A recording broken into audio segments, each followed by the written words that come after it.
20 রাকাতের কম তারাবি হয় না, হয় না, হয় না, হয় না, হবে না, দৈন্তান নাইকান না।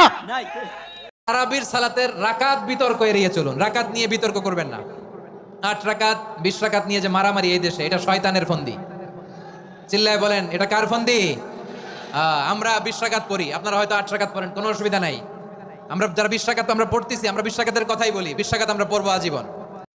তারাবির নামাজ 8 রাকাত নাকি 20 রাকাত, দলিল কি? আমরা বাঙালিরা আর কিছু না পারি মাশাআল্লাহ, বেজাইল্লা মাসালার ব্যাপারে মাশাআল্লাহ উস্তাদ।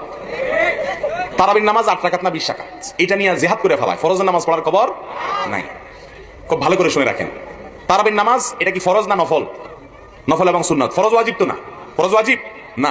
সুন্নাত এবং নফল যদি হয় সেখানে কম বেশ করলে কোনো অসুবিধা নাই, কিন্তু ফরজে কম বেশ করা, জোহরের ফরজ 4 রাকাত 6 রাকাত পড়া যাবে, 2 রাকাত পড়া যাবে, কিন্তু সুন্নাত বা নফল এগুলা কম বেশ করলে কোনো অসুবিধা হয় না। বিধায় যদি কেউ 8 রাকাত তারাবি পড়ে, 20 রাকাত পড়ে, কোনোটাই সমস্যা নাই। 20 রাকাত তারাবি ওমরে ফারুক রাদিয়াল্লাহু তাআলা আনহু থেকে বিশুদ্ধভাবে প্রমাণিত হয়েছে।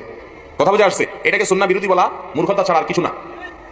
এবং খোদ সৌদি আরবের বড় বড় স্কলারগণ পর্যন্ত 20 রাকাত এবং 8 রাকাত উভয়টাকেই সুন্নাহ বলেছেন।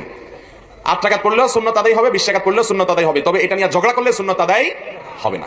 যখন রমজান মাসে কিয়ামুল লাইল পড়তেন, যেটাকে বলা হয় তারাবি, তারা পড়তেন 20 রাকাত। কোন কোন জায়গায় আছে তারা পড়তেন 36 রাকাত। এখন এই নামাজের রাকাতের কথা যদি বলতে হয়, নবী বলেছেন তোমরা 2 রাকাত করে যত খুশি নামাজ পড়তে পারো, তারপর পড়বে 1 রাকাত। তাহলে কত রাকাতের অনুমতি আছে? আপনি যত খুশি পড়তে পারেন, 8, 10, 20, 36 সমস্যা নেই। তারপরে পড়বেন 3 রাকাত বেতর। আর আমাদের নবী পড়তেন 8 যোগ 3 11। তবে আপনি যত রাকাত খুশি নামাজ পড়তে